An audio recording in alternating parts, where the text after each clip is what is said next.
emerge in our content. So by all means necessary, everybody open up your mics, give it up for Laylan. Welcome, Leland. What's up, Leland? Welcome, Manifest X. Welcome, Leland. Thank you. Thank you. Can you guys hear me okay? Yes. Yeah, beautiful. All right. Well, that was an amazing introduction. Thank you so much, Empress. And thank you, Miro, for having me here. So I figure what we'll do is I'll just take you through about a 10-minute nice little breath session with some meditation mixed in there. And something to like keep in mind about this is a warrior's type breath that we're about to go through. So the more sound, the more power, the more intensity and intention you put behind every breath, the greater your experience is going to be. So bring that energy that you guys have right now and just put that shit into your breath work. All right, let's see. Will it let me share? Because I'll pop in some music for you guys. Unless if you want to Co-host, brother, have at it. Sweet. All right, give me just 1 second and I'm gonna get y'all blasted off.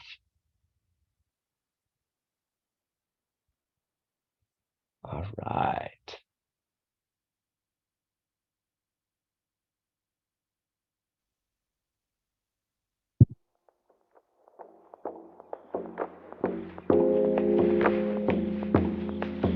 Okay, can you guys hear me and the music? Yes. Perfect. Okay, so soften or close your eyes. Just let your hands rest on your knees. For the moment, just let go.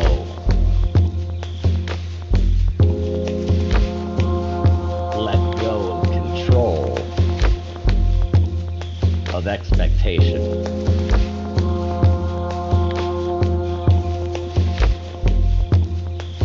And just start to notice the breath, the body.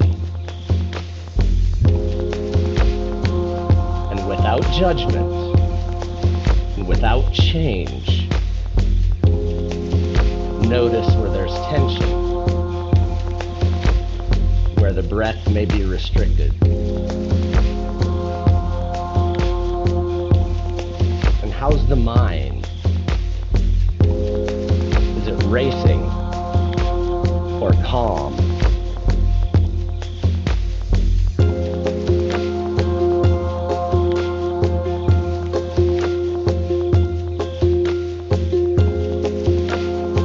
Tune into that shift that's already begun.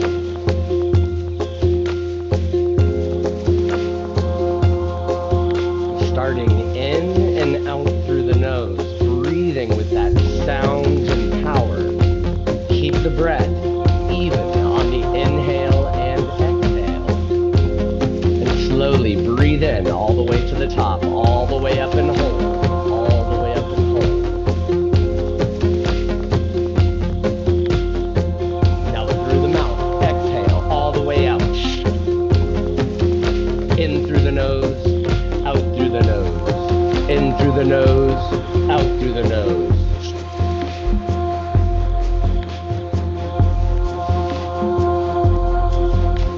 With that sound, with that power, every breath enlivening the soul, awakening the body. You can feel that intensity in the nasal passages. Proof that you're activating the deepest parts of you. Continue to breathe, warrior. You're almost there. Don't let the body stop you now. It's not concerned with your greatness. It's only concerned with its comfort zones. You're the warrior behind the wheel. Continue to breathe. Feel the tingles. Feel the tension. Know that you're activating genetic expression, turning on over 1,400 different neurochemicals and healing peptides. Continue to breathe. Just a couple more. You're almost there. And now breathe in all the way up and hold, all the way up to the top and hold.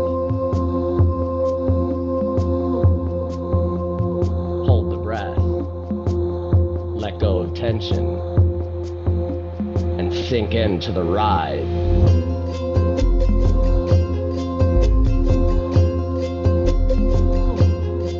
At the center of the universe, you reassociate yourself with the real you. And now slowly start to exhale. Let go. Release the facial muscles and jaw. Let your shoulders fall. Welcome home.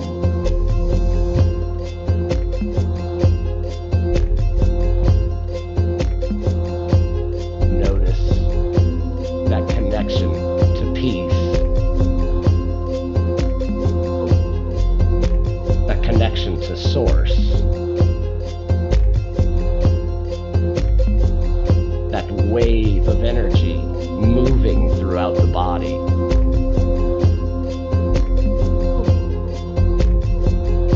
The real you.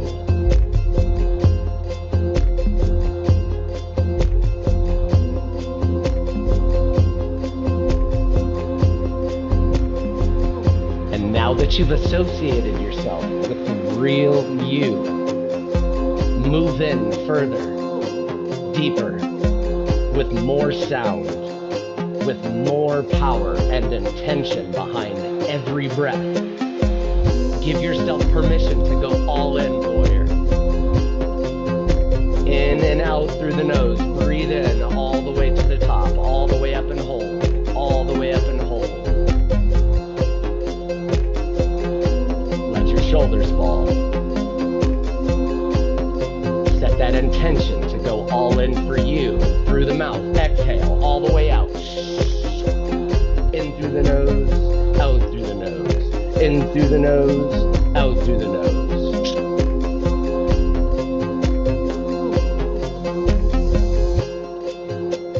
Keep the breath continual, no pauses in between. Even on the inhale and exhale.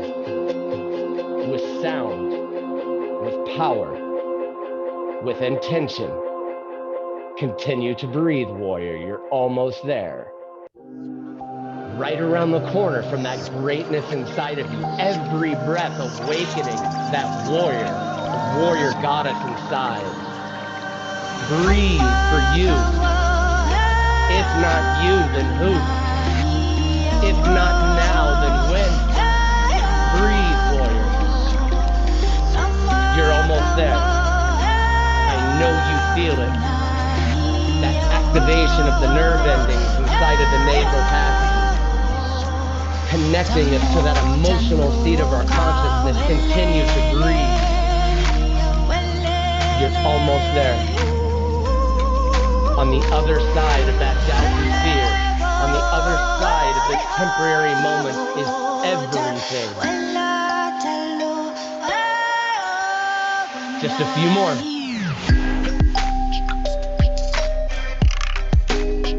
And now breathe in all the way to the top, all the way up in the hole.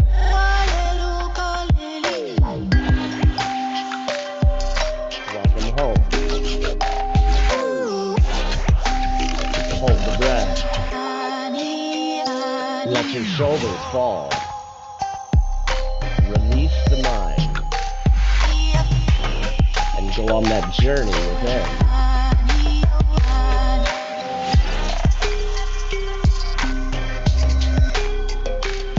When you're ready, slowly start to exhale.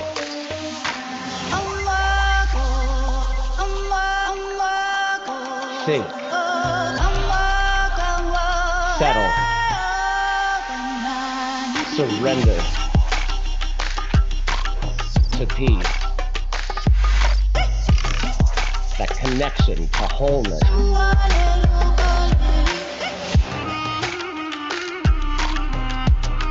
Go on that journey. The center of you.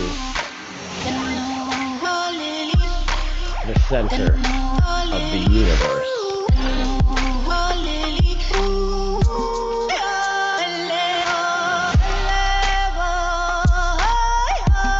Live and that peace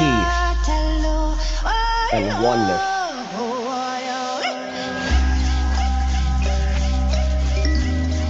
Notice the refresh, the revitalization, the awakening, that isness and belonging.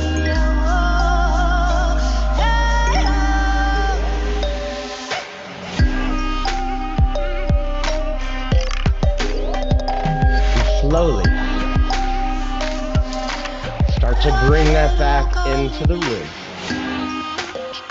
Take your time. Bring all of that information back into a refreshed, revitalized body. The soul on fire.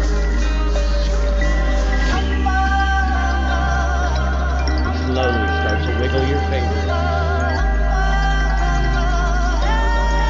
Start to wiggle your toes. Very, very slowly. Start to open your eyes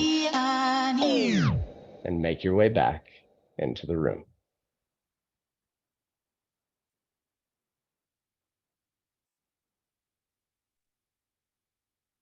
That was fire, sir. Let's give it up for Leland. Woo! Thank you, thank I you. like a Love that lion. music. Like, woo! Solid. Yeah, please type in the chat what is your experience, what's it like in your body right now, how you're feeling in this moment. Welcome back, Jason. He's still in outer space. Welcome, Joy Grace. Float on back in your bodies. I know this work is potent. I got an experience to work with Leland, and I just knew we got to share this with the world, though. This is potent. And what I love about Leland, he's got the shamanic energy, right? The intention is so potent, and the wisdom about the science behind everything. So it's even for our analytical minds to get a grip of what's happening in our right brain that already knows what's really happening in the left brain. It needs to make sense and see the proof and the evidence. He has a way, if you continue following his work, to marry the two, that all parts of you get to come online to these spiritual awakenings, and you can use this breath to manifest anything you want and heal. And so thank you, Leland, for sharing your magic with us. Real quick, share with this incredible group who has not yet met you up until now, what it is that you're up to in the world. And guys, take notes, because you're going to have an opportunity in a breakout room to introduce yourself, to share what you're up to. Share with them who you are, what you do for people, who you serve, and maybe one win, something you're celebrating right now, Leland. Yeah. Okay. So combat veteran, joined the military when I was 17, went Air Force and was moving down the pararescue special forces pipeline, did my SEER training, POW training, went operational for the Kosovo conflict in Yugoslavia, Northern Iraq when we weren't in Iraq, and the first plane into Kenya when the embassy got bombed. So I was on my way to being groomed to being one of the snipers that the Special Forces brings on all of their SEAL missions. And just before that happened, I suffered a neck injury, broke my neck, and it left me quadriplegic. So from the Adam's apple down, couldn't feel anything, couldn't walk. At the age of 19, they told me my life was over. Just get ready for a wheelchair and prepare yourself, because that's what your life is going to consist of from here on out. And of course, as you can tell, with my type of energy and mindset, like the rest of y'all, I was like, fuck that. That ain't my experience. I don't know what the hell y'all are talking about or who you're talking to, but you must have the wrong room. So you need to take that shit somewhere else, because that ain't how this is going to go down. So it took me about 2 years, and I got back up on my feet. Thankfully, the physical therapist at the military gave me Small Fucking World in '99, was an Ashtanga yogi. So started teaching me these really ancient breath techniques and Qigong techniques. And next thing you know, I'm starting to feel everything in my body. Like, hold on, y'all said this was impossible. I'm feeling shit you said I would never get back. So obviously there's something to this. And since, I mean, there's so much more to the whole thing, as Miro knows, but I can't take you down that rabbit hole. For the better part of the last decade, after the whole messy middle, I've been studying neuroscience and psychology with my forthcoming double doctorate in both.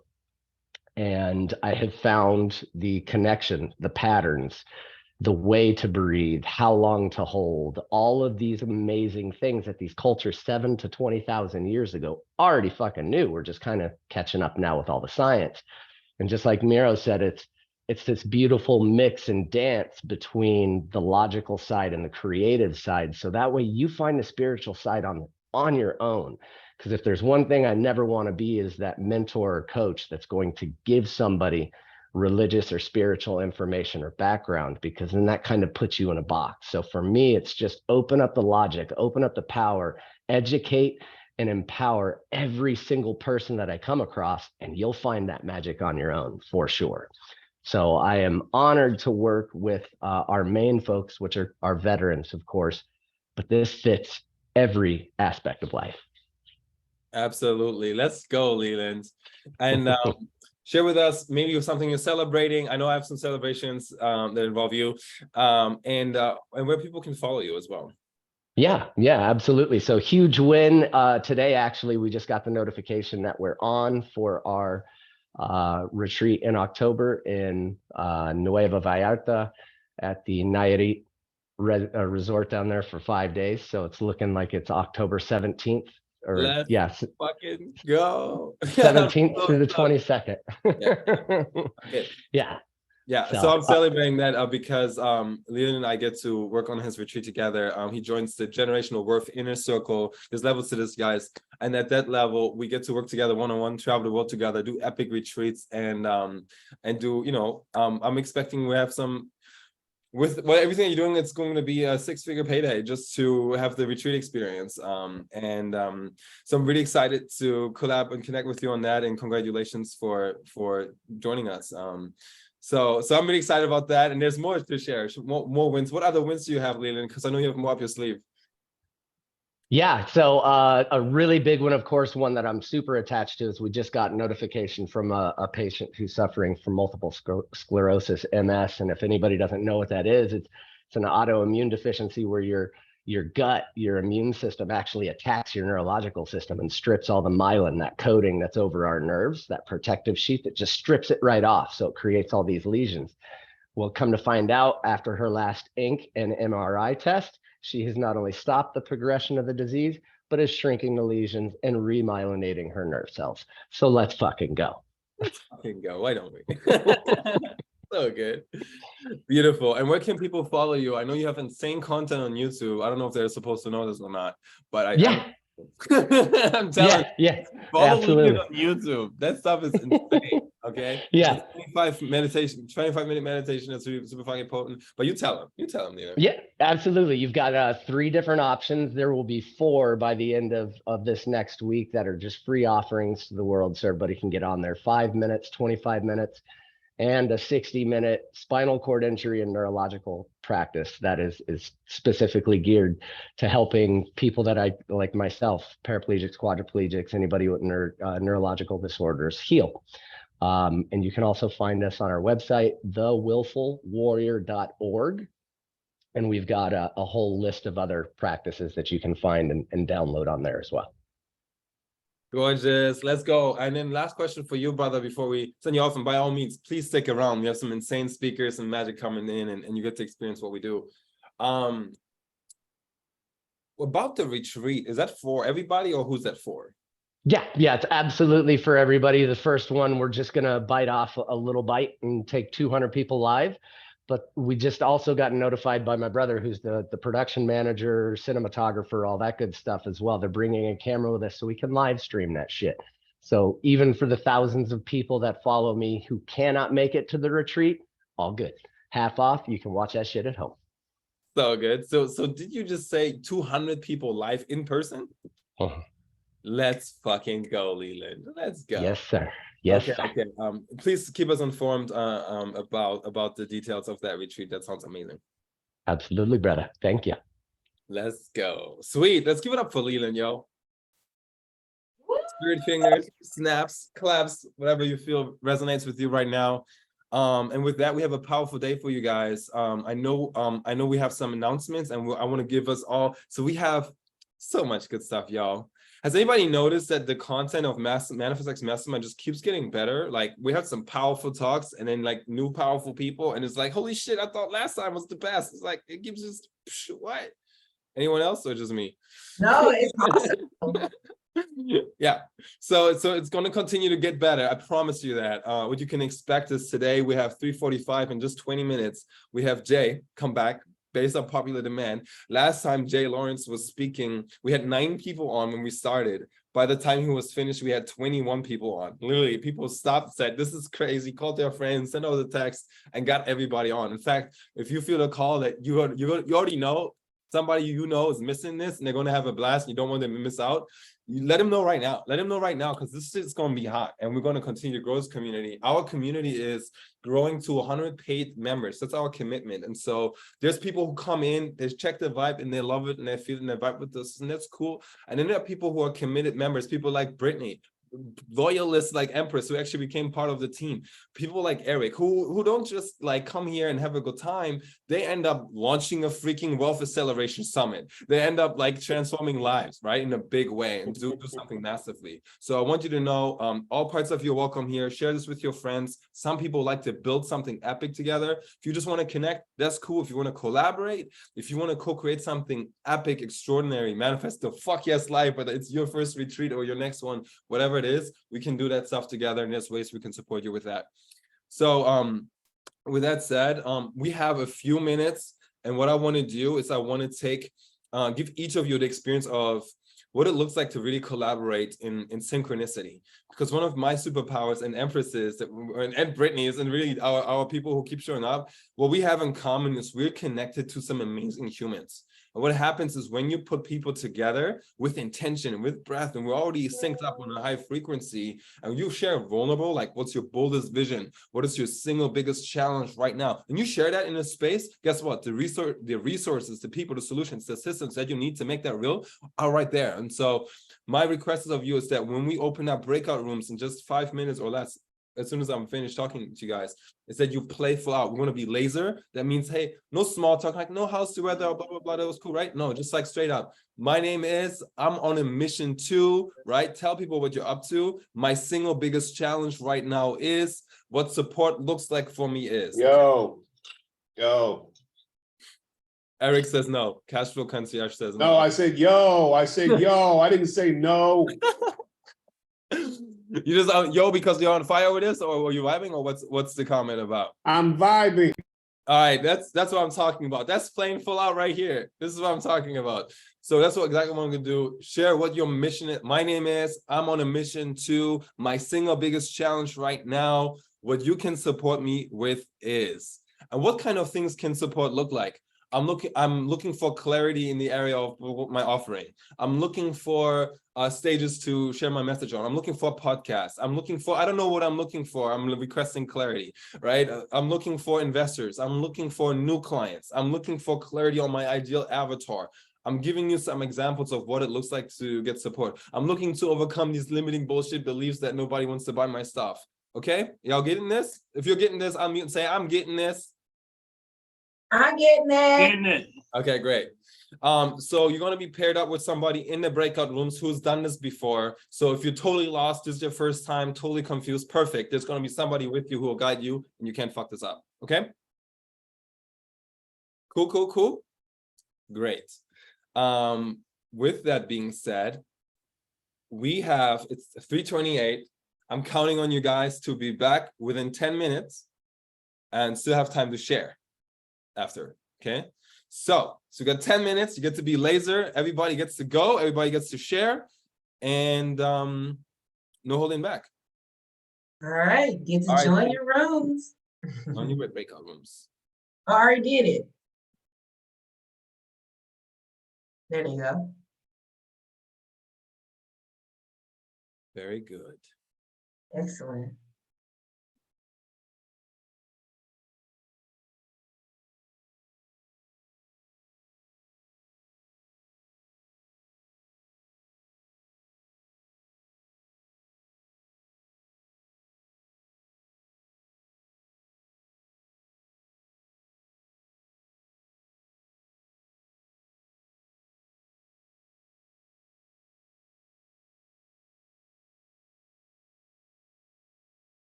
How you doing? Okay. Everybody's off to the races.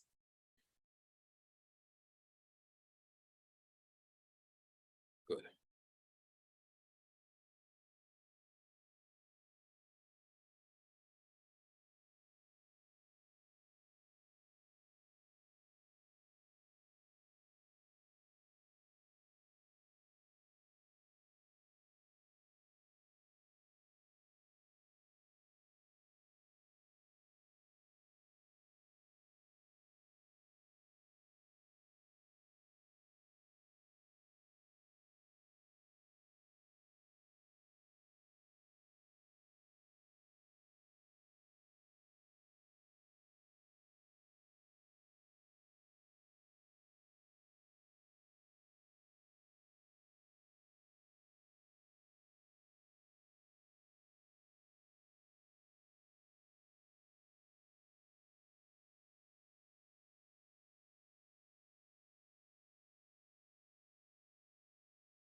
Devin, are you with us, brother?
Okay, while I still have you guys before everyone else is back, take one thing of what you just learned and implement it now. It's one thing that you can action now. I know I have an instant introduction for Scotty O, so that's something I can implement. So you get to send me a message, and I can introduce you, and I will look for my VA contact.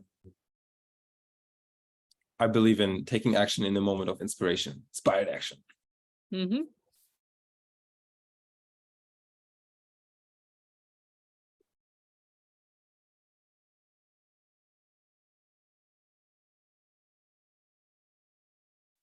So Mira, do you want it here in the chat or in a private message or Facebook Messenger is my perfect preference. Facebook Messenger? Okay. We're connected there, right? Oh, I think that's how probably how we got introduced by. There, Excellent. We're all back. Yeah. yep. I see you. Shoot me a message there. Leaders are early. Welcome back. How was breakout rooms? Awesome. Awesome. Introspective. Introspective. Fire. We'll do 1 or 2 shares before we have Master J coming on. And what I was just sharing with my group is that take inspired action in the moment of having an idea. Oh, I could support you with this. It's like, no, I will send you an introduction right now. Right?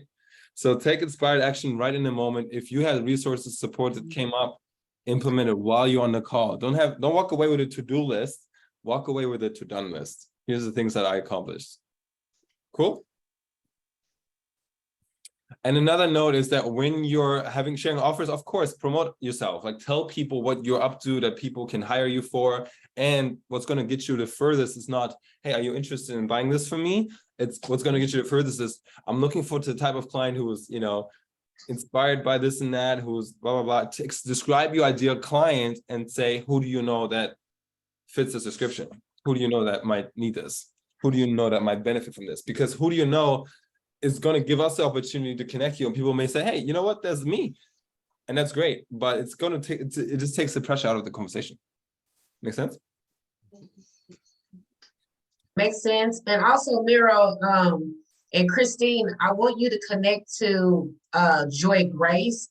And the question is she's requesting support in the educational district. And I know that you have connections because you was in the educational system. And so I know she reached out to you on LinkedIn and I said, hey, prime time. So I'm speaking up. So y'all need to connect, exchange contact information because she has an epic event that's coming up dealing with the bank codes, and she has an innovative idea that she would like to share, and you can also support her and vice versa. Thank you so much. I'm complete. Cool. Yeah, shoot me a message on Facebook and we'll jam. Good stuff. Awesome. Any other shares, wins, takeaways from breakout rooms? Yeah, I'll just say thank you, Miro, for giving me 2 quick wins on something very useful. So right up my alley. Of course. Happy to serve, man. Let's do this. Scotty-O, guys, please share your link with these guys because Scotty-O is on an incredible mission to spread awareness around Tantra. So follow him to the moon and back. Dude's a legend. Did you say Tantra? Yes. Yes, ma'am. Oh, let's connect because that's the other part of my background and my shadow. I'm really into it of Tantra Killer. So Oh, nice. yes, and how you tie with your business, sensuality, sexuality. Yes. Beautiful. So we've got the legend, Jay Lawrence, back in the room. He does not need introduction, and I'm going to introduce him. So please allow me to introduce to you Jay Lawrence, one of my many amazing mentors and brother from another mother, Soul Fam. This man has accomplished incredible things. He's got history working for the Pentagon, the White House, top secret White House clearance, literally the wealthiest people. Fortune 10 companies ask him what to do with their money. He's the authority when it comes to building trust, foundations, success structures, all the things. This dude reads the US code for fun, like the tax code, like that's fun for him. right? And we all need somebody like this in our corner. And he's got some insane opportunities. Some of our clients have been able to get into the GSA, means government contracts. He's a federal contractor. Has now paved the way for other coaches and content creators to actually serve over 39 million people who are served by in the military, who support the military or are in the government. These government contracts, some of them are $1 million contracts for multiple years, and just so insane opportunity. This dude is a wealth of wisdom, a wealth of wealth, and he's a millionaire maker. And I just love hanging out with him. So listen closely, take notes, close all the tabs. When Jay Lawrence is speaking, you don't want to miss a word. You may want to invite your friends. This is an incredible gift that we have him. So standing ovations. Welcome, Jay Lawrence, my friend. Woo, Jay! That's a in the house. It was quite amazing. Thank you so much for sharing. I excuse me if I have a raspy voice. We had an incredible weekend. We got a chance to go out to Scottsdale, Jimmy and I, and we were hanging out with Les Brown, who is an American institution. He's a gift. I've got a chance to really have an intimate conversation with him and members of his team about some of the things we're doing with the Government Services Administration. Who knows what the GSA is by show of hands? GSA. I just want to share a little bit. I like to look at everybody. I had to change my view. I want to see the people, right? It matters. First off, before I get into any of this, hello, everyone. How was your days? How was your weekend? Not It long. was epic. Pretty epic. Look, I'm in Los Angeles. I'm here. What? So you got to have dinner or lunch or breakfast or something with us. So come on now. We're here. So guys, we live in Belmont Shore. You know what that is? It's like Long Beach, right off 2nd Street, Yes, Restaurant yes. Row and that and the Yes. other. We chose this lifestyle to be amongst like the people, as they say, right? We don't have a lawn. We have like a brick front. We have one of those smoker grills. And people are walking by and we got the canopy up and we're like barbecuing and grilling and folks is going by and, hey, give me these, handing people, a piece of steak as they walk by, for some reason, it's the Southern California way. So if you're going to be here in LA, you got to do the beach area. It's a thing. It's a thing, right? So I want to share something with everyone today because something really, really, really, really monumental is happening right now. And I want to share with you guys, I'm not a believer in hyperbole. Right? It's just, why hype something when, quite frankly, many people can only get excited about it. They can't activate it. Right? And we promise you that we're always going to give you the things that are going to be so additive to your life that when you practice paying attention, it's going to make you a multimillionaire. No hyperbole. It's up to you. Right? The great thing is that, you see, I've been practicing every day for this one moment. Right? And, my granddaddy told me a long time ago, he says, boy, you got to chop wood every day so you'll never have a cold winter. And my grandfather's from Winsboro, Louisiana, and he was a pecan farmer. But before he was a pecan farmer, he was a pecan sharecropper. And his daddy was a pecan slave. Okay. So we talking about, so I'm 60. He died when he was 76. And that's when I was 9 years old. So do the math on that. And his dad lived until he was 84. And he didn't have my grandfather until he was like 35. And back in the day, that was old, right? To have kids, they were trying to have kids at 16 years old. So you could have fellow farmers working work in the fields with you, right? But he waited. So I have a very long history here in America as being part of the underrepresented. I take it seriously and I take it personally. All right.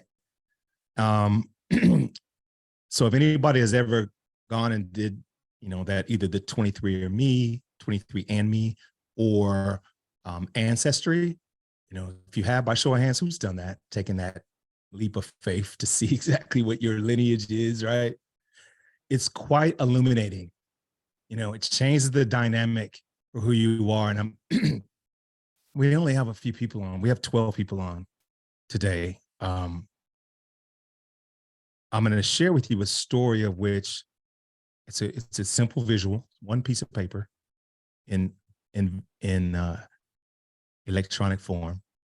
And I'm going to go through it really quickly. And I'm expecting you at some point over the next several weeks to say, hey, Jay, can you run that play one more again? Right. And I'm going to go through it again in a couple, 2 or 3 weeks. I'm only going to do this once because I need you to, research, and I need you to marinate on it, because it is going to be something that once you know one time and you see it visually, all of a sudden you're going to know some of the things that we talk about when how many of you have heard that term generational wealth? How many millions of times have you heard people say that? That's like the new lexicon of our dialogue, right? Somebody talks about money. Yeah, I guarantee somehow in that paragraph is going to be, and you can get generational wealth. Wah, wah, wah. Right? Like, how many of y'all have generational wealth right now? If you die today, your great grandkids are already going to Stanford, Cornell, Hastings. Anybody? Right. And that's the crazy part. Thank you, my dear. That's the crazy part. Like everything that we've been doing to this point, right? We're thinking that we're doing things that are going to guarantee somehow magically that we're going to have generational wealth. And by definition, I guarantee nobody really understands clearly what that is, because you can't predict the future. You don't know if you're going to have kids. You could step off a curb tomorrow. You know the whole adage, right? You don't know. So let's give you some real concrete things that you can do today and daily, to whereas you can use my grandfather's adage, which is chop wood every day, right? It's not hard, but you have to practice. And so what I'm going to show you is a very simple single page. Let me move it into the forefront on these 45 screens that I have up. And expand this, and take that away, hide this. Okay. And so Miro and I have been navigating. I have multiple displays, and somehow, some way, some things get hidden. So if I go away and I have an issue, don't yell at your boy. Have patience. Okay. So we're going to show you this. What do you see on your screen? Looks like a map. Trust directory document. Mhm. Right. Excellent. Beautiful. So for those who have, epilepsy, I promise not to have this thing flash, because it'll definitely like give you the, yeah, we're not going to do that. So I want you guys, anybody who wants, you want to take a screenshot, cool. I'm just going to run through exactly what this is. And I'm going to also show you some visual evidence as we move through this document, which quite frankly, is sort of social proof. Who believes social proof is really important? Yes. Okay. So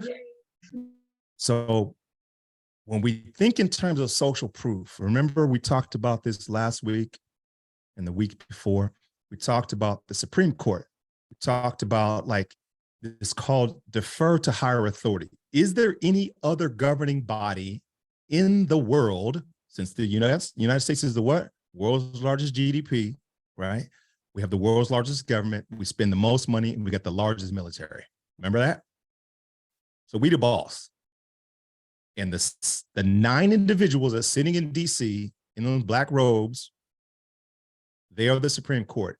They rule the roost. What they say goes. Does anybody have any question about what I just said? Is the Supreme Court the highest court of this land, and we are the world's largest economy, and we got the world's biggest military? Anybody think that's not the truth? By show of hands. Excellent. Here's why this is so important. What you see on your screen right now is a very live, it's a flow of which that I personally helped. I don't want to take all the credit, but did this for one of the members in 2018-ish. And this is, for all intents and purposes, this is the way that money is moved, no matter how you make the money, but you want that money to move in this fashion.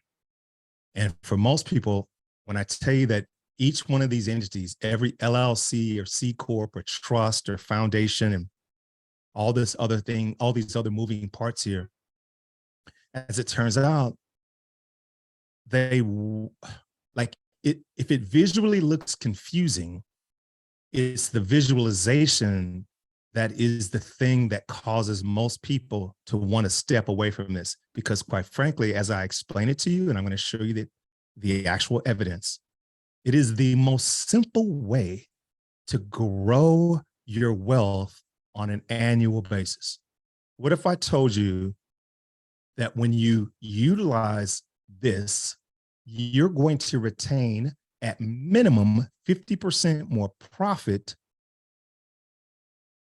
each year, year over year, that you use this? What does that mean? How many people know the power of compounding? And we all have been through that element, right? You're like, all I have to do is have 2% in every single day. I mean, it's not quite 2% a day, because all of our personal economies are different, right?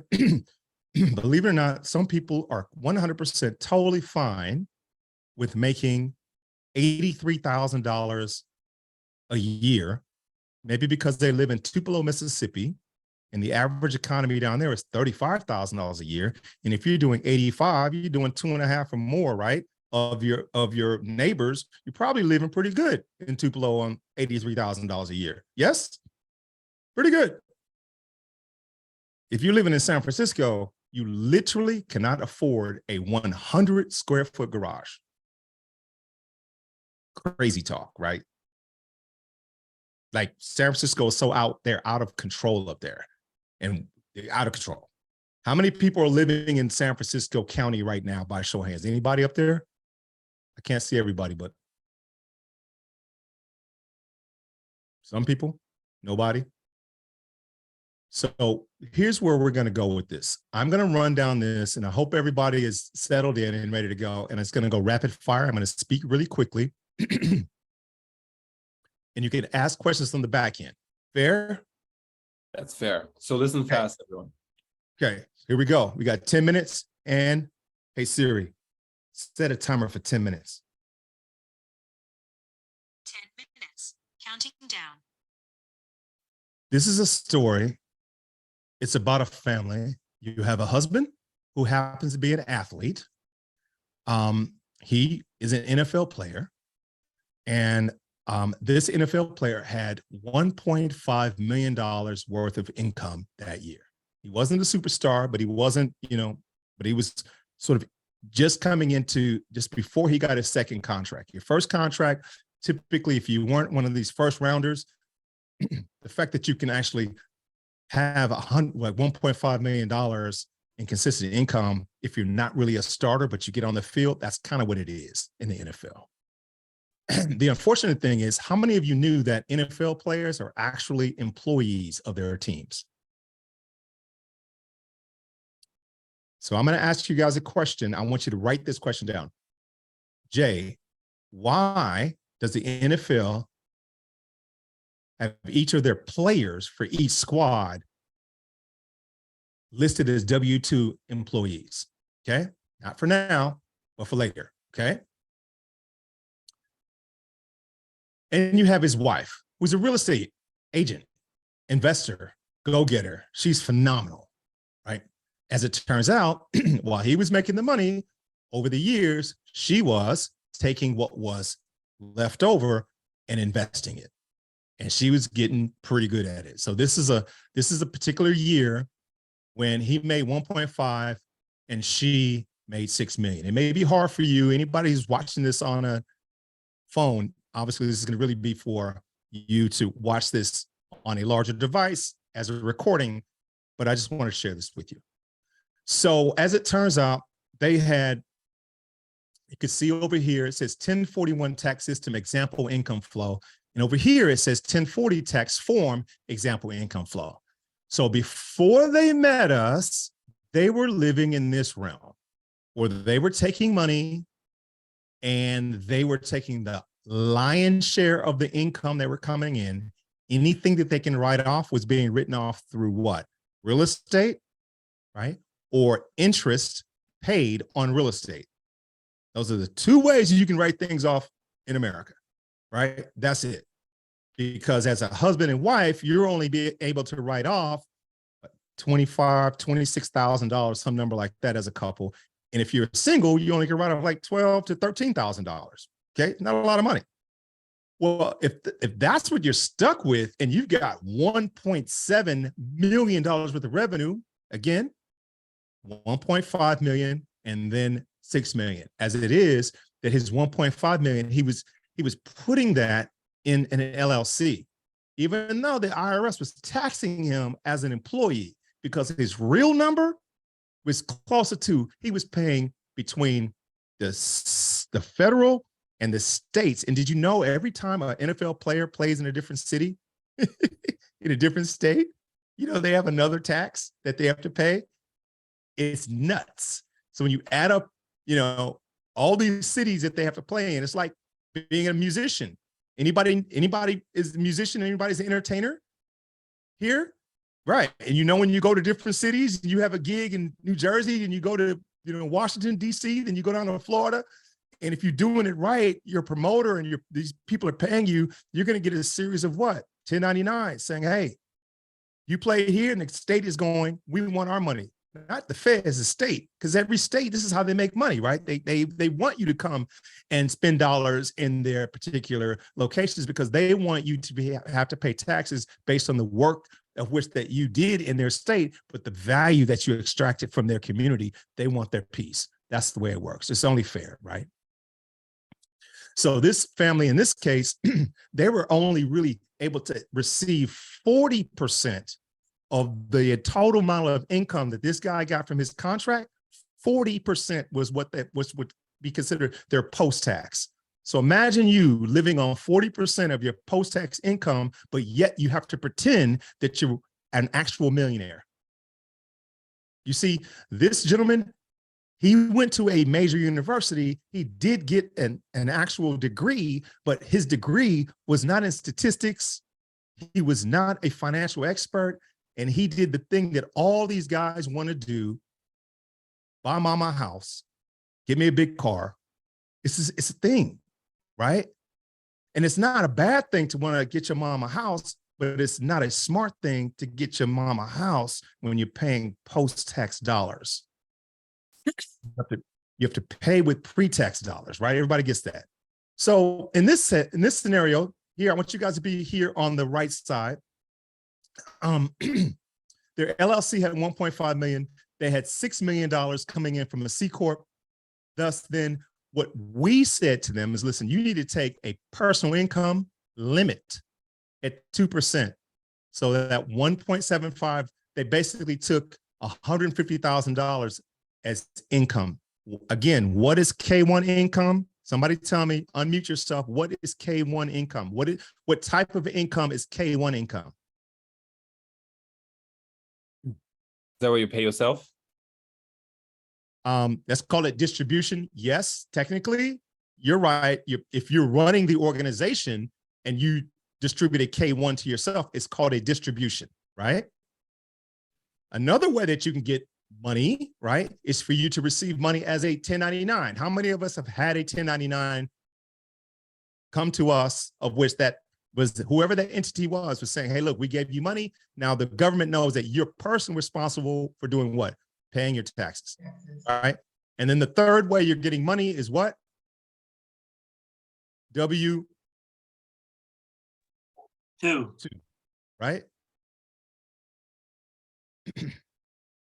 So essentially, I had to pull, nag, bother, insist that this family who was used to claiming that they were multimillionaires and they were taking in millions of dollars personally, I had to talk them off the ledge to say, look, only take 150,000. And here's the reason why. Because if you take 150,000 to yourself, in this case, that LLC, which is sitting here, we converted this to a Wyoming LLC, a specific type, but a Wyoming LLC. And they already had this C Corp, right? Because they had this real estate company sitting inside of it. And how did they get $6 million in income that year? Because they sold a building and they sold a business that was in the building. That's how they got 6 million, right? This was an outsized year for them. But this is the reason they came to us. You know why? They were going to get crushed.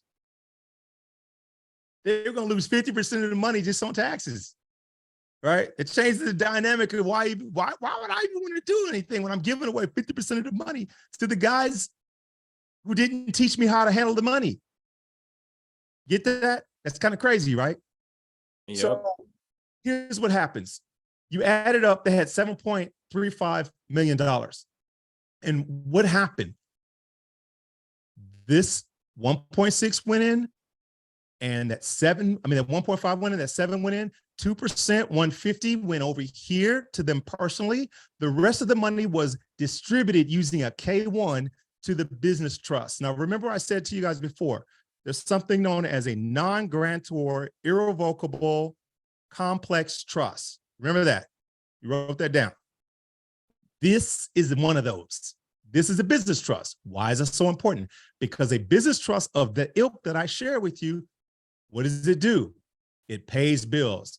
Technically, it's regarded as expenditure. So imagine paying bills with money that's not coming out of your pocket, it's coming out of a pocket of an entity that you control. Well, why would I want to do that? Because there's tax benefits.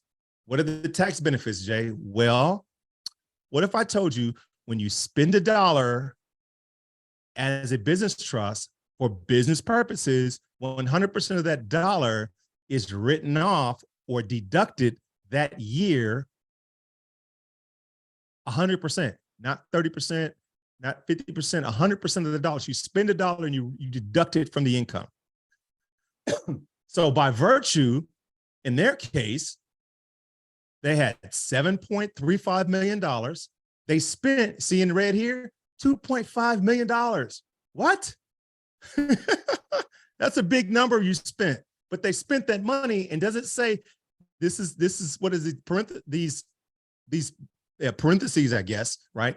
Arrows. This means negative, right? It was a debit that left them $4.85 million. Let me share with you real quick something that would allow you to bring some clarity to this. Do you see this form here? This says 1041 business form. This says complex trust. Did I drill in your in your brain? We hit our 10-minute mark. I guess I got to stop right now. So, hey, look, guys, I got to go. I'll talk to you next week. If you got any questions about what I just shared with you, let's get with this next week. You cool? Fire. Sign. No. Britt's like, yeah, I gotta go. He's not doing that to us. I'm like, dang, I feel like I'm in one of those soap operas. I'm like, dang it, right here. To the tax forms, right? Like, what? All right. I promise less storytelling, more fact telling. Okay. So here it is. It's a complex trust. So this is directly from the IRS website. That we have our own special tax form. And I'm just going to give it to you this way. This says either it can be a simple trust, a complex trust, a grantor trust, and there's some other trusts here, but no one ever touches those. Like, right, a descendant estate trust. This is not, it's super technical, but the only thing I want you to know is it's either simple, grantor, or complex. A simple is like your granny's about to pass. She's going to just quickly put a trust in a house in a trust, and she's going to deed it to you. There's no money movement in this case. It's just an asset. So that's the rare. Grantor trust, I already told you want non-grantor. Here's the reason why. As soon as you check this box, everything that I'm about to share with you doesn't apply to the trust. It's moved back to the grantor as being the party who's responsible for the taxes. Are we clear on that? So a complex trust, and this is just a sample, right? Let's look at the numbers here. First off, you would have to have, see this trust, it says trust 10. Did you know that trusts have their own social security number, right? We refer to them as the EIN, but it's really a tax identification number. So trusts are like people, right? Right? See, an EIN is what? An employer, right? Number, EIN. Employer income number or employer, yeah. This is really about what the trust has, and the trust that, and look, there, what is the statement? They say that the, like, wealth leaves clues. Okay. I'm showing you something that you, unless you get what I'm trying to tell you, this is not a human, but they're treating a tax ID number is for humans. Why in the heck would you have a trust which doesn't have a heartbeat? How can it have the same number as a human? Because by the tax code, the Supreme Court and the US Constitution has this thing called right of contract, and all contracts are deemed having the same benefits as humans with none of the liabilities. What? Yeah, that's actually in the Constitution. It's actually in the US Code. Why is that so important? Because the following happens. So income comes in, and what are our options here? You got interest income, total dividends, qualified interest. You got all of these different ways to bring income in. But did we or did we not say K1? Did I not use the term distribution? Did we not go through, hey, this is an LLC. So the LLC that I had shared with you here, right? This LLC here, it distributed income to this trust. Also, because that we had the income go from the C Corp to the LLC, you don't see income that was K1 distributed from the C Corp to the LLC. You just see LLC distributing income. And there's a reason why we combine that, because, hey, how many of you guys actually have your own LLCs, and your LLCs actually has its own credit profile? By show of hands.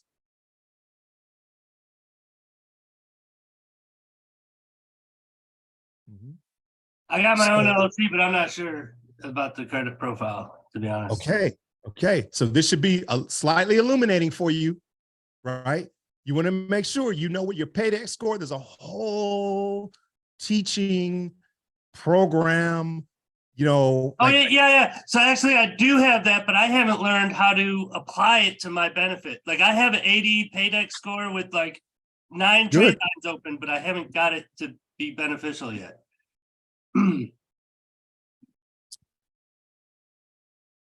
Anybody on this kombucha yet? It's good. Bushcraft. Oh, Better Booch. Supports digestive immune health. It's also good. Back to where I was going. Does everybody have an LLC? If you have an LLC, you should know your paydex score, your Intella score. You should know all of those numbers associated with your LLC, because your LLC is a what? It's the lendable asset, right?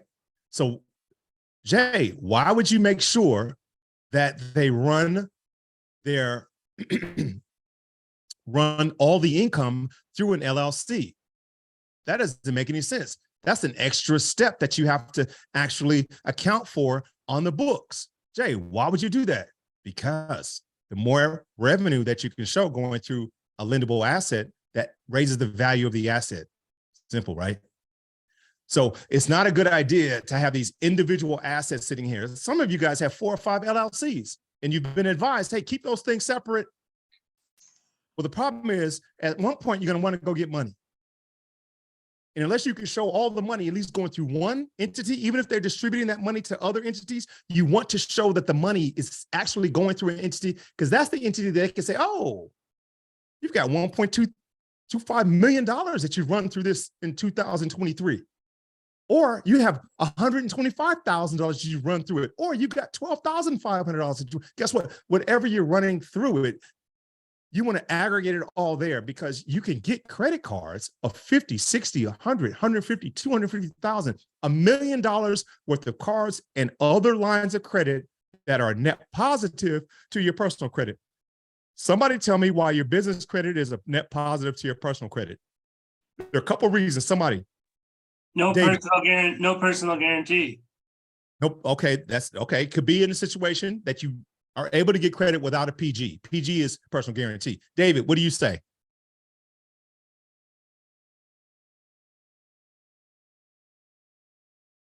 You're muted, my brother.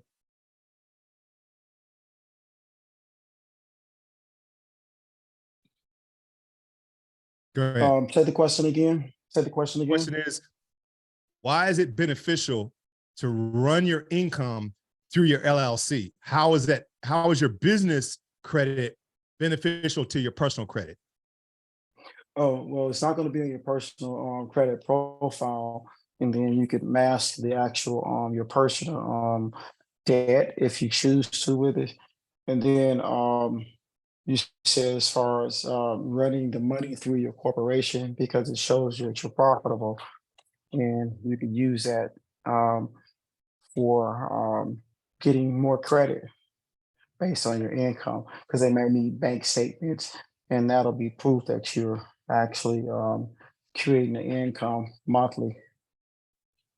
Good So answer. you can get bigger answer. loans. Good answer. Okay, let me step in. Know this, everybody, rule of thumb, and this is germane to what we're talking about within the trust. Know this, your LLC, the number one job for the LLC is to make sure that you never have to PG. PG is what? Personal guarantee. No, that means no personal guarantees. As soon as you couple your social security number to your EIN, you've taken your EIN and thrown this huge boat anchor around it, and you're weighing it down. Why? Because people never make as much money as businesses. Again, it's simple, right? You know me, I like to use real plain, sort of, easy kind of to understand English, right? It is you as an individual are relying on your businesses to pay you. Your businesses have to run just by virtue of just that. You're going to be having business expenses that are going to supersede the money that you ever pay yourself. Why? If you're smart, you're taking these business expenses, right? You're paying things through business, so you don't have to pay with post-tax dollars. Because I guarantee, whatever you put on your social, the tax man is going to get his money off the top. The IRS pays themselves first when it comes to you personally. But when you have an LLC, at least you legally can move some of that money off to do things that are business related that will be supporting the business, as in getting you to work, i.e. maybe it's paying some fuel and paying some other transportation costs. What else is it able to do? The business can write off what? W-2. So you have a few people working, put those suckers on it. Well, not your employees aren't suckers, but you know what I mean? Put your people put your people on a W-2, right? Give them the opportunity to, yes, also legitimize them personally, but you need to get some of that revenue off of your books. Did you guys know the only reason you have to have a W-2, a 1099, or a K-1?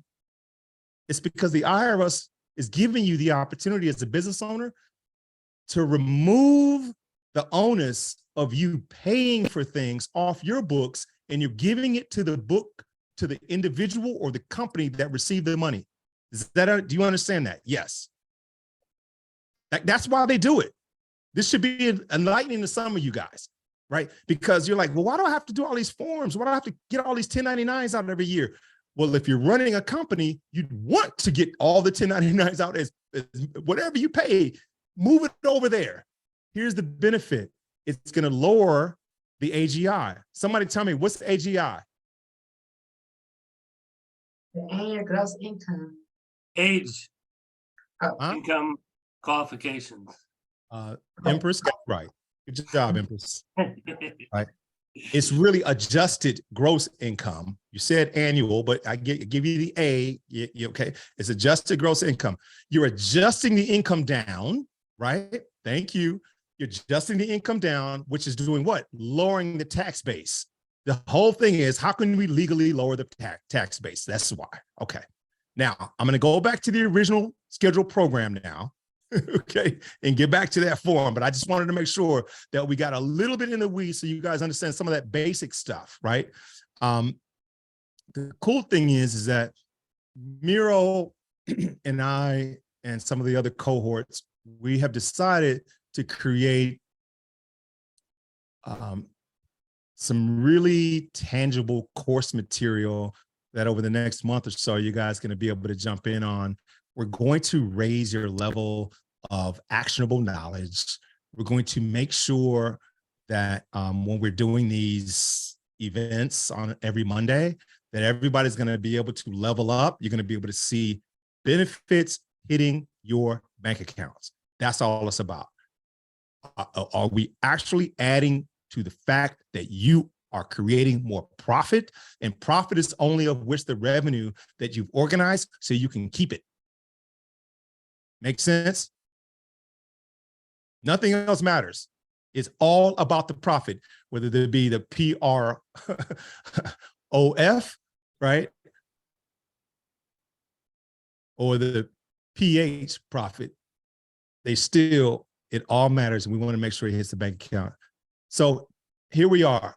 I was sharing with you guys this tax form, and I was sharing the fact that they had $7.35 million. They had only paid themselves $150,000. They spent $2.5 million. I shared with you on that on my deck. And then I'm down here to number 17 on deductions. It says adjusted total income or loss from line 16 from line 9. And that would just simply be, you take this number minus this number, look at the arrows, which gives you this number, 4.85 million. You saw that on the other document, if you recall, right? It's over here off to the side. Let me make sure that all right, let me make this a little bit smaller, okay? You saw it right here. That's the math. Okay, great. Why is that so important? Well, for the following reason. So they spent 2.5 million, and line 16 said add 10 through 15 to come up with this number, 2.5. This number here, 4.85. Okay, great. The income distribution deduction. Whoa. What? Yeah, we're going to deduct how much? And we're going to use a what? A Schedule K. Didn't I tell you about that 1041 form, right? We're about to take this 4.85 and we're going to do what? It says add it from line 18 to 21. Okay, I did that. And then down here on line 28, it says tax due and it has a 0. Huh? Whoa. It was a Jay, you bearing the lead, bro. You should have led with this. Okay. They got 7.35 because they got 150,000 personally. They spent 2.5. What they did was they bought another building. They didn't do a 1031 exchange. How many of you remember we had this conversation the other day, and I was asking you guys, how many of you know what a 1031 exchange is? Right? And a few people knew. In a 1031 exchange, see, when they don't trust you, they force you to take the proceeds from a real estate transaction. They force you to put it on a 1031 form, tax form, which proves to them that you got that much money on the sale of that piece of property. They then give you 6 months, essentially, to roll that money into another real estate deal. So thus, then you don't get taxed on that full amount. It's called a 1031 exchange. It happens literally millions of times every year in America. It's just what they do. Okay, stop right here. Guys, it's already 4:30, and you know I can go for another hour, okay? And it ain't on me. I own my own schedule. I ain't got nothing to do. We already gonna, look, they just wait for me to go fire up the grill. You guys, I love you. I want to spend whatever time you want. I can only go, like I go at the pace that I go, and I have to give you this outsized context so you understand. If I just roll the tax form out and just said, hey, this is it, you wouldn't, like it doesn't, it's not as tactile, right? So can I spend another half hour with you guys? If you can't, Yes. you can't, no, it's all good. If you Oh, can't, let's go. Let's go. Let's play for on out, guys. Empress says so. Empress says so. Yeah, I just got a Yes. meeting at 5, so we're solid until then. I'm Okay, in. okay. I'm all in. Y'all in? Okay, thank you guys. Thank you. All right.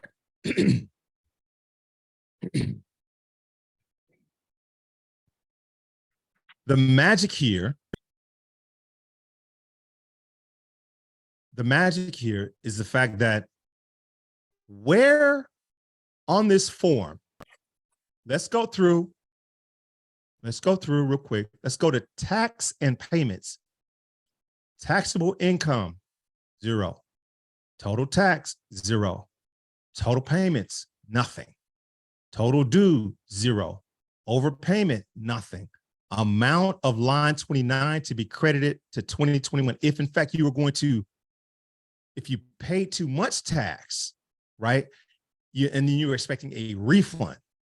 We don't, no. Whenever you pay more in taxes to an agency that actually prints their own money, they don't need no loans.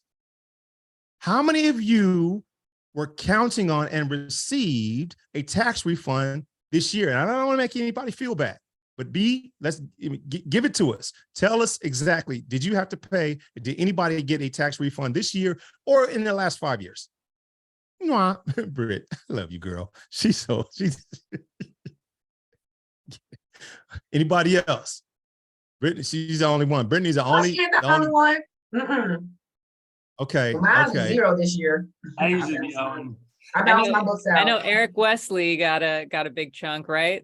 Oh yeah, I'm pretty sure I got the next one. Yes. So the reason that's like crazy, right? Because in America, I told y'all that my grandfather was a sharecropper.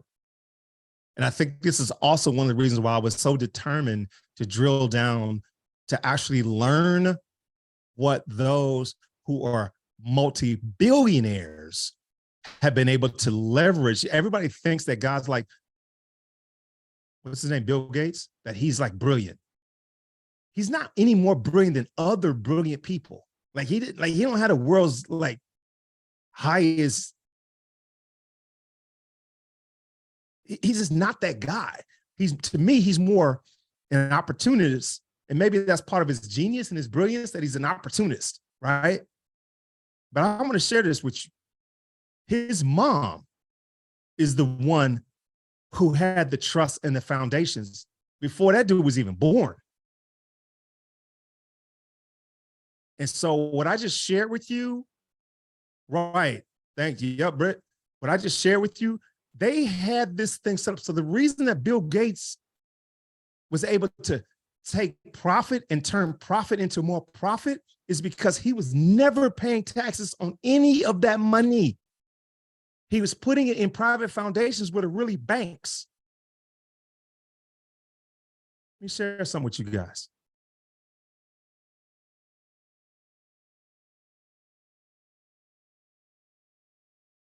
You see at the bottom of this, see where it says no income tax, no property tax, no capital gains tax? Okay.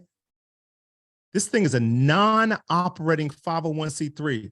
I can tell you how many thousands of times people have said, oh, you mean that nonprofit? Like, yeah, okay. You go ahead with that. Yeah. A non-operating, again, what did I say to you guys before? Remember, the IRS is like Loki.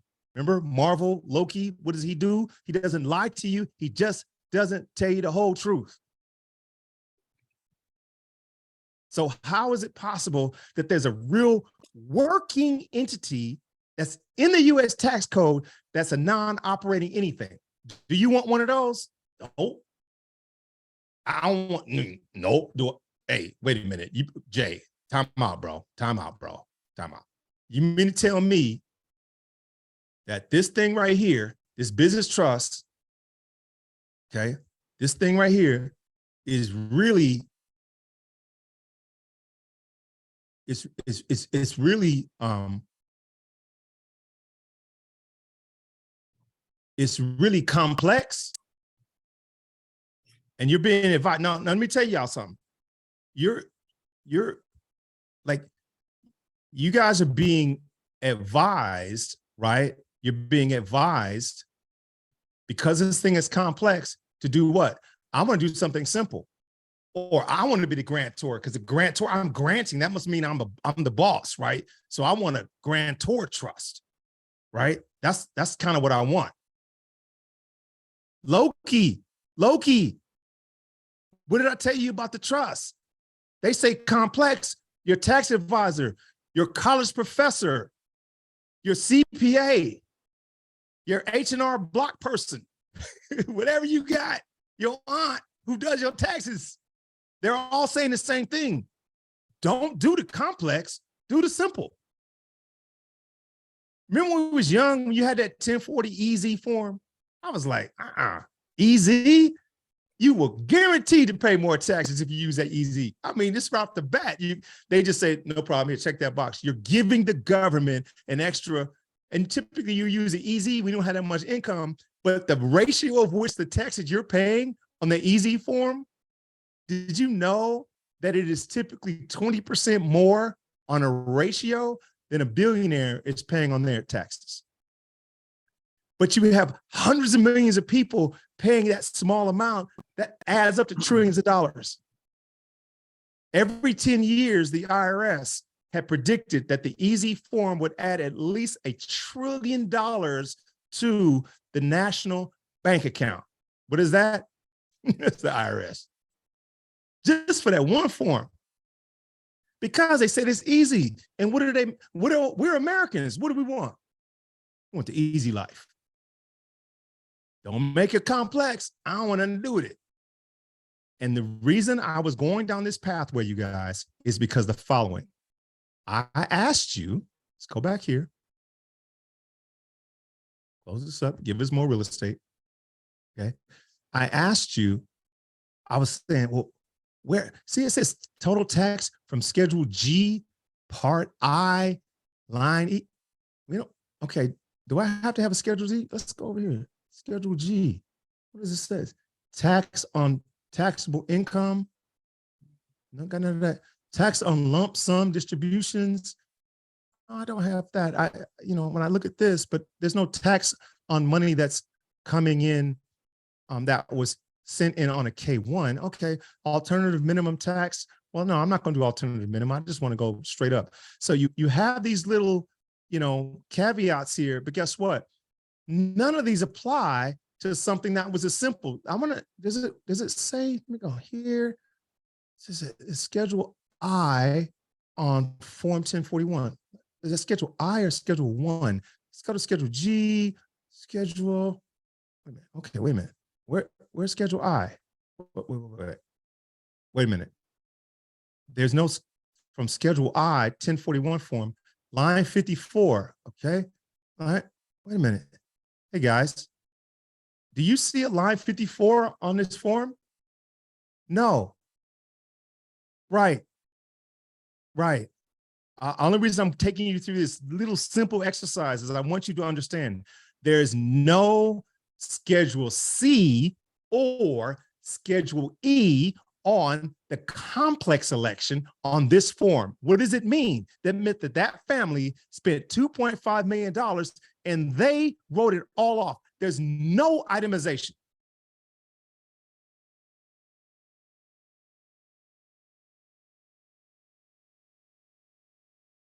So someone, super smart attorneys, got on one of my Zooms. I probably had 200, 300 people on there. And he was really smart. Mr. Lawrence, can you just share with us how you're itemizing all those expenses? And I said, well, we check the complex trust box. He goes, well, why would you do that? That means it's going to be much more complex and it's going to be this, that, and the other. I go, well, do you know the determination of what complex means in the scheme of a trust? Silent. He goes, of course, this is a trust that handles all types of income from, these various types, whether it be real estate, whether it be, earnings through capital markets, blah, blah, blah, blah, blah. I said, yep. And I said, by checking that complex trust box, what does it mean? It means that you're acknowledging to the IRS that you're simply receiving revenues from multiple parties. He said, we're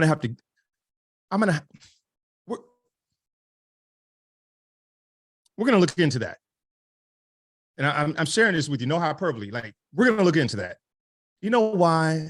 Because even, these attorneys who think that they're doing it, what happens is they typically live in the same pathway. When they carve out a way to create a market where they can do the same thing thousands of times per month, that means because they're billing on an hourly basis. What if you had 100 clients that you can bill for 1 hour every single day? Hourly is not based on 24 hours in a day. It's based on what they say that 1 hour was spent. Even if the spent time was, I'm thinking about all of the clients. I have 100 clients and they all have the similar business problem. And I'm thinking about creating this thing for them and it applies to 100. I'm charging 1 hour times 100. See, attorneys can make money any way they say it. And I just gave you guys this little scenario. And here is the thing. When it comes to you, you have to understand that the IRS will give you the opportunity to do things like this, where you can actually have $4.8 million and you're going to distribute it. In this case, it says they are adding these deductions and this deduction of $4.85 million on this form. And you're like, well, Jay, where did the money go? I say, oh, great question. You see, they got this other thing. It's called a family trust. It also has a complex trust. It got $4.8 million. They spent 1.5 on the family. That left them 2.85. And guess what they did? They distributed it. Oh, who did they distribute it to? Oh, to this family charitable trust that they actually control. And that family charitable trust got $2.85 million here, and then it had that 2.8. Oh, you see, it's a zero here in line 15 because the charitable trust, it didn't do anything with the money. It decided that it was going to donate it. In their case, they donated the money to this entity right here. And I was sharing with you before, they donated the money, $2.85 million, to a private foundation, which is a non-operating 501c3. The money that they received as a distribution, a donation, which is really income, there was no tax on the income. If it was from the gains from property that they held, there's no property taxes if they hold the property. If it was from capital market gains, whether it be crypto or stocks and bonds, no matter what, there's no capital gains tax. So they put $2.85 million into a private bank of which that they hold. But when most people think about a private bank, you wouldn't think that private bank is also non-operating. It's just a term. Remember, low-key, all it really means is that you're not going to be operating it as a charity. Yeah. Okay. What are you going to do? You're going to invest, you're going to loan, you're going to endow, which is really like writing grants. But did you know what grant is really? It starts out, a grant, you guys, starts out as something that you gift, but then there's a contract associated with it that there's a reciprocating 10%, 5%, and 10% of the grant amount that goes back to the entity that granted it over a 10-year period. And on the 11th year, that gift, which became a loan, then turns into an investment. How many of you guys know where the Robert Zemeckis Film School is? First of all, who's Robert Zemeckis? He's the one that does some big old giant movies like Transformers and stuff like that. He does that crazy stuff. He donated $5 million to USC. My daughter just graduated from SC. Yeah, medical school. Yep, cool. Thank you. She, right there, you go on campus, is right on 31st and Figueroa, $5 million. Okay, that $5 million went to the university. How many of you have been on a medical compound or a university where you saw the name of a family on the side of a building and it said the school of blah? And most people are like, man, I can't wait to the time and I can donate to my alma mater and da-da-da-da, put my name on the bill, right? It's a thing. What if I told you that's just nothing more than a very smart investment? The $5 million goes to the university. Many times, if you give money to a university, did you know the university, as well as any assets of which that you provide to the university, you can actually direct that endowment to a specific location, right? You can say, hey, I want this to be in a film school. Hey, I want this to be in this medical. I want this to go to cancer. I want this to go to this type of research. I want this to go to my technology group who's working and they're creating patents. Did you know that one of the best deals on the planet right now is from a private foundation to donate money to a university and make sure that that university, let's assume that they're going to be in the, I don't know, the machine learning side of business, where they're actually creating these, robots and bots and things, right? Where they're actually spinning out patents. And now because your $5 million went in, and now you have a patent claim associated with something that they developed. And for the life of that patent, those revenues go back to that private foundation. In the case of Robert Zemeckis, they didn't do that. They just said, hey, listen, we're going to give money to the film school. We hope you guys are going to build a building, which they did. But we need a give back of roughly 10% per year into perpetuity. Are you okay with that? You know what USC said? Absolutely. Why would USC do that? Oh, because it's something called the tax code. The USC, what are they doing every year? They got all this revenue coming in. It's not just the students that are like signing and, parents is pouring money in. It's all of the investments that they've been making and all the inventions and all the capital market investments they've been doing over the freaking decades. They got so much money coming in. What do they have to do? They have to have tax write-offs. And what do? They take in capital. They put that capital, they think of it as a long-term annuity out. They look at the expenses as you or I would look at having, if you had $1 million, you put it in an annuity, and you can just ride out on 3% a year for the rest of your life, right? That annuity will pay out until you what? Turn to dust, right? It happens at the same rate with these universities. One, because I said they're making money and they need to have some write-off. So why is it so important? Because that $5 million gift turned into a 10-year loan back to them. And then it became an investment at 10% per year forever. Right. So the Robert Zemeckis family is super smart. Why? Because they use non-operating 501c3s. Fortunately, in our family now, we have 4 of them. Get it? You use them for different purposes. I always talk about the Underrepresented People's Foundation, where, you know, it's really for folks who need to come up, right? That's why we use it. But we have others, all it does is real estate stuff. We have another, all it does is like, you know, other stuff, right? Why is that so important? Because I just shared with you how a family took $7.5 million. They paid themselves $150,000. They had to pay tax on that. But they took $7.35 million. They spent $2.5 million on business real estate. They put money right back into that machine. It's probably going to be 3 to 5, maybe even 7 years before they're actually able to take real value out of that 2.5. But guess what? They're cool. Why? Because they took and spent 1.5 million on the family. Guess what they bought? More real estate.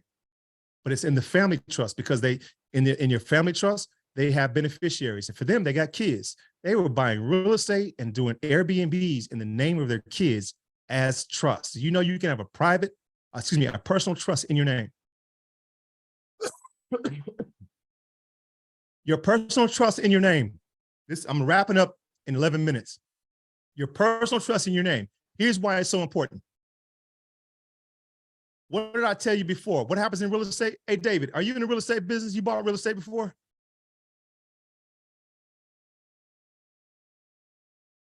Unmute yourself, bro.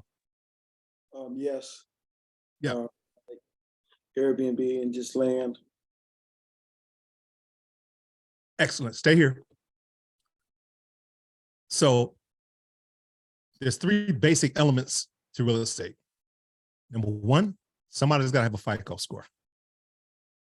Some human's got to be involved.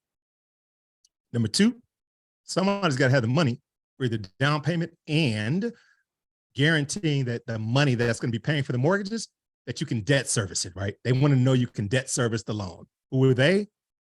Wherever the finance company is, right? And number 3, you have to have what? The asset. The asset is the building, it's the house, it's the dirt, it's whatever it is, right? So remember, I was going down the pathway. I think I was sharing mortgage qualified income. And I did that the other day. And here's what I didn't finish. I woke up at 2 o'clock in the morning. I was like, you know what? I didn't even dot the I and cross the T for you guys, because what was going on with the mortgage qualified income is that,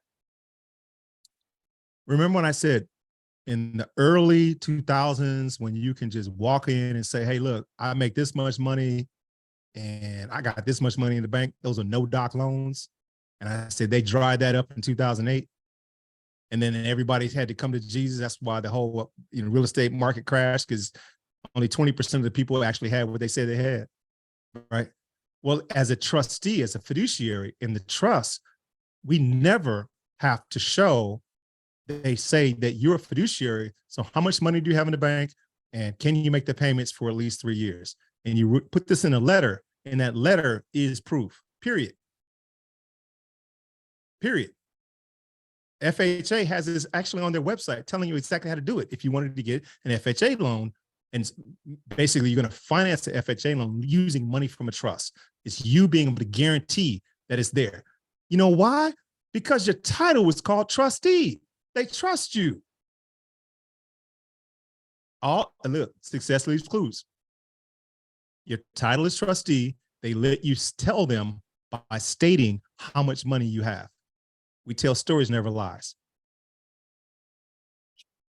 Number 2, if you're in real estate, what if I told you that because you don't have to 1031 exchange, that means that if I can do real estate deals and we sell a building, David, me and you partners, bro, and we go ahead, we get a deal, boom, and we're going to cash out. We got 500,000. We know 250, unless your money is going to either go into 1031, and if it's not going to go into a trust, that's going to be a heck of a tax bomb that we're going to have to deal with $250,000 worth of income, one hit in a year, right? Between the state and the Fed guys, they're going to try to take half that money. Mm-hmm. That's why everybody 1031s. So as opposed to doing that, the trust says, I can spend any amount of money and write it off at 100%. So if I wanted to do my own 1031, we take 500,000. Dave, we're just going to roll it into another deal. We're going to mimic a 1031 exchange. So with a 1031, they want you to do one deal, right? And they want you to know that deal in advance. And if you have any money left over, unless you can find a deal that fits the rest of that money, guess what you're going to have to do? Pay tax on it, right? But in this case, let's think of this as a 1031 exchange where we can fit any amount that we want in, any type of real estate deal we can fit in at our own timeline. We don't have to do it in 6 months. We can take 4 years if we wanted to. Because what happens in a trust, as the money comes in, we decide that we're going to go ahead and do the deal. Assume that if you're going to do one deal, that's a big deal. We're going to put $500,000 in to buy that deal down. We're going to use some of that money there. Hopefully, we're going to be able to get some of that cash out. What are you going to do? You do cash out refis. Anybody that's not into it, we're going to walk through over time. We'll walk through all of these real estate transactions. We've done all kinds of deals. I have all these experts literally in my syndicate. We'll bring some of the top people on the planet who are doing all kinds of different real estate deals, but we always do them smartly. We do them through trusts, foundations, title holding companies. We retain all the profit and we go back again. So back to the scenario with me and David. We got the 500,000. We did not do a 1031 exchange. David's like, hey, Jay, I got these 3 properties here.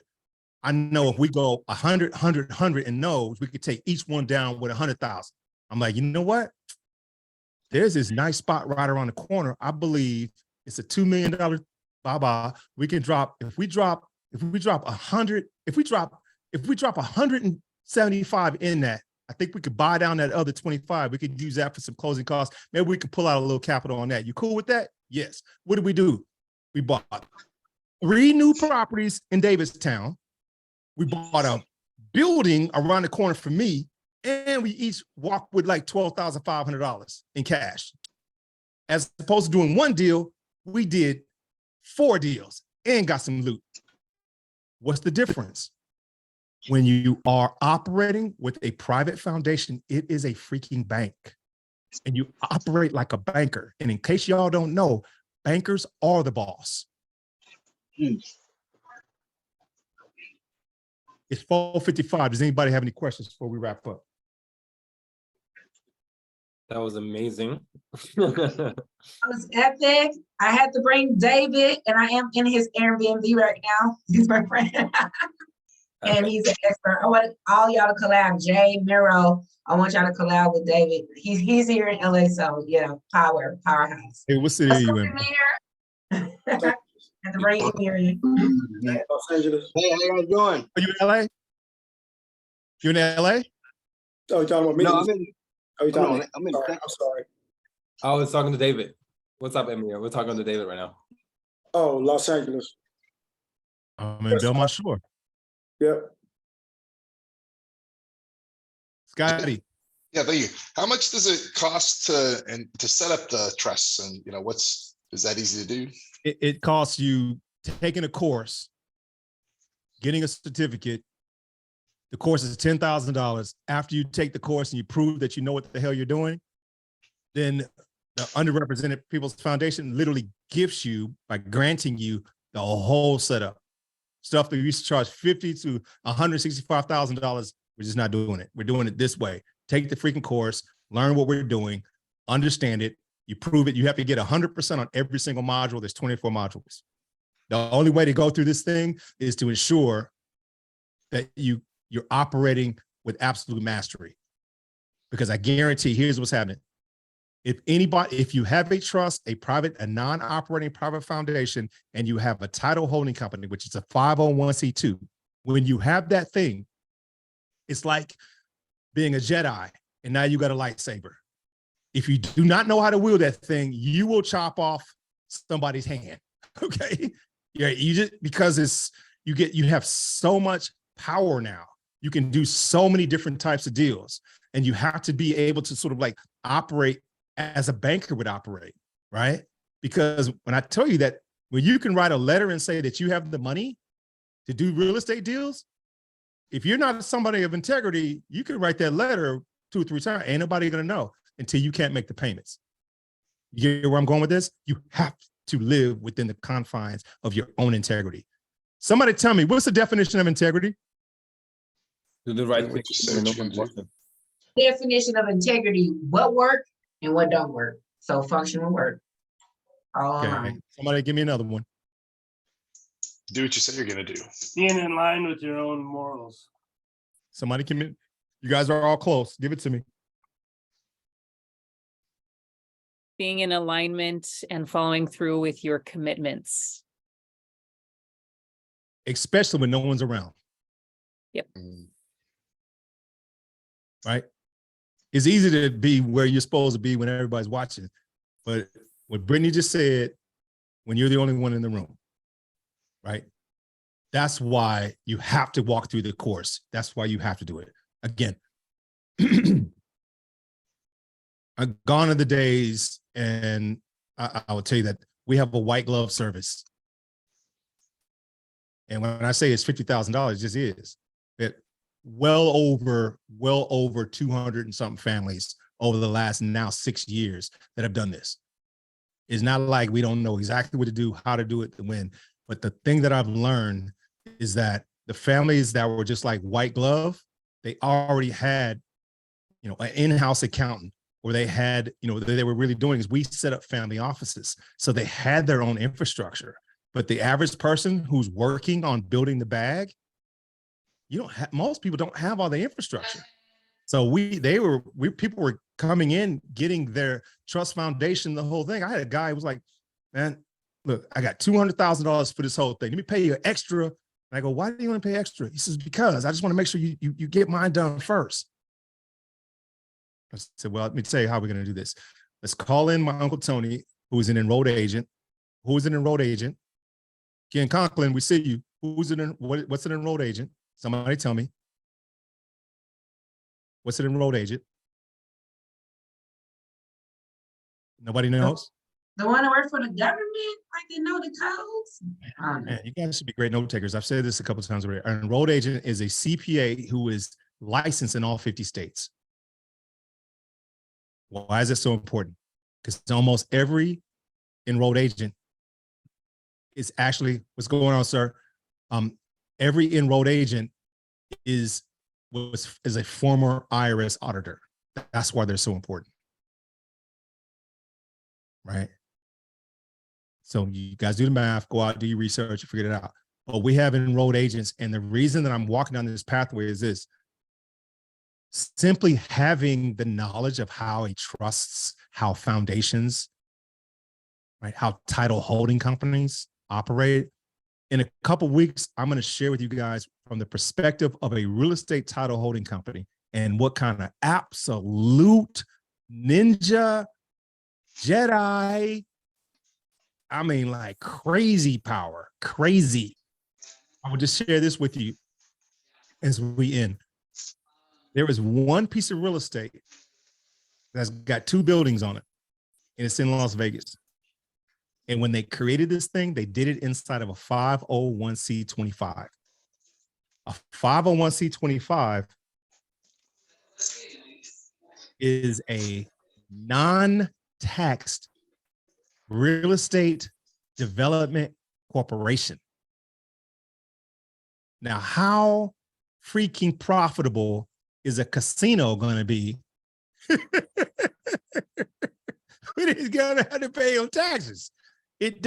Whatever business that you create inside the 2, it is itself, it's like a holding company that evolves into a working business. And they decided they put a freaking casino in it. Think about that. That's why these guys are crushing it, because they studied, they walked through the process, and they know. I want to give you guys, again, Jay-Z said it best. We're going to have to get on with Ken here. Jay-Z said it best. I'm giving you $1 million worth of game for $9.99. And with that, they were done. Yo. That was awesome. Thank you. Woo! Thank you. That was fire. Hey, let's double back. Let's double back when we can. Anybody wants more information, Miro, everybody knows Miro. Easy to do. Easy to do. I just want to say as we go, Brian Walsh, who was the CEO of Real Success Network. He organized an event this weekend. We had Sharon Lecter, who everybody knows. Sharon Lecter is really like, she's amazing. I literally, in the middle of this event, I grabbed Sharon's left hand, a little conversation, grabbed it. She had her big rock on, and I said, I kneeled down and I kissed the ring. It's just like, oh my God. But I just wanted to share with her, because masterfully she illuminated in the book Outwitting the Devil, right? She helped the story move along in with elegance and grace. And that book literally is like sort of like the most moving experience, particularly on Audible. And I think everybody should pour into that, one time a year. If you have kids or sisters, brothers, moms, dads, whoever you got, they should pour into that too. It's very much a directional book. And I don't care who you're from, the 7 deadly sins are real. Gluttony, envy, all that crap. Those are, emotions, right, that emote horrible things. So this is really about you keeping those little monsters under control, right? Sharon Lecter, Les Brown, had an intimate conversation with him, an amazing man. Like I said, he's a national treasure here. Kane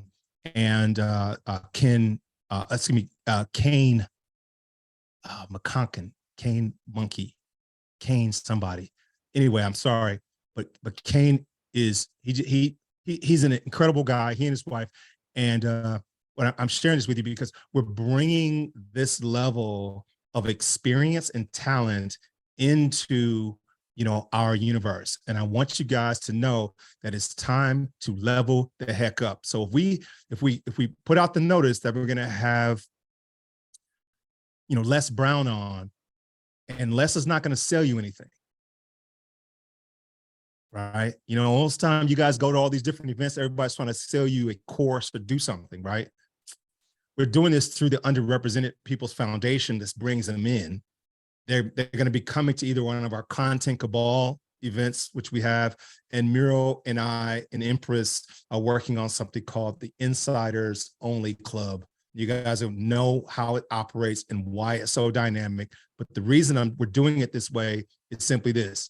When it comes to the Sharon Lecters of the world, we sort of position them and we're bartering something because we have GSA contract access. All of those creators, what do they want to do?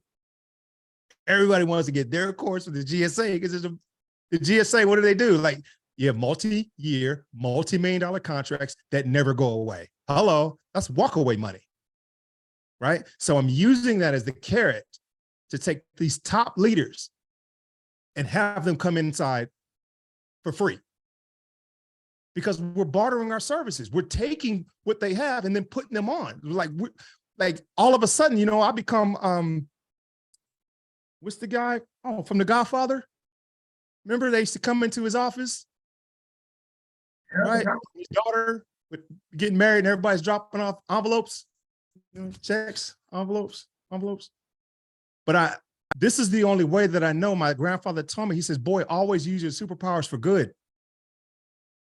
And I believe if we continue to heighten it and keep bringing these super talented people in, and you don't have to pay for it with your dollars, but you're going to pay for it with what? What did I say? You got to learn how to pay attention.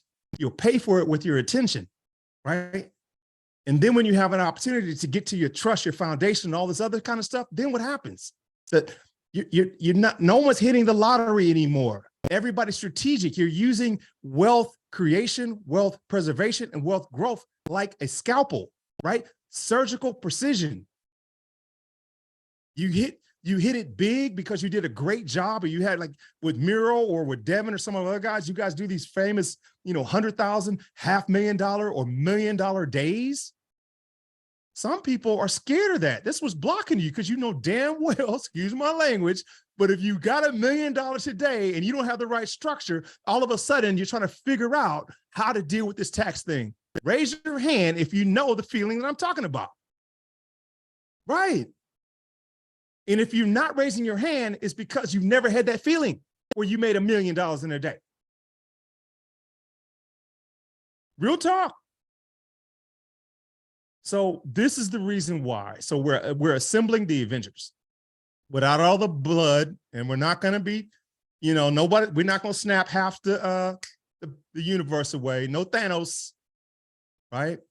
But I just want to let you guys know that, man. Right now, we're hitting our stride and our sweet spot. Miro, everybody has to give Miro the thanks. And I'm telling you, there's something about this dude. Like when we got together, I was like, yo, your son Elliot is that dude.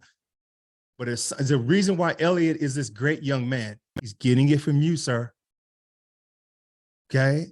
So Miro's job, and I told him again, I said, bro, I know the thing I do well, and the thing he does well, he's a phenomenal connector. That's why we got Ken Conklin on the line. Yeah. We talked last week, and I was like, he showed me Ken's information a month or so ago. And then Miro, as he is the follow-up king, he's like, hey, man, we need to double back and we need to talk to Ken at the right moment. And here we are again. So, guys, your boy Jay, love you guys, but we got to go. Yep. All right, friends. Thank you so much. Clear up my Zoom. We'll see you next time. It's going to be even bigger time next time. See you next Monday. Bye for now. Being thanks and gratitude. Peace. Thank you. You. So good. Thanks, guys. Good to see you guys. Good to see you. Jay, did we have the plan with Ken in this moment, or when are we scheduled? Because I may have confused my calendar with you guys. So are you meeting with Ken? So yes, and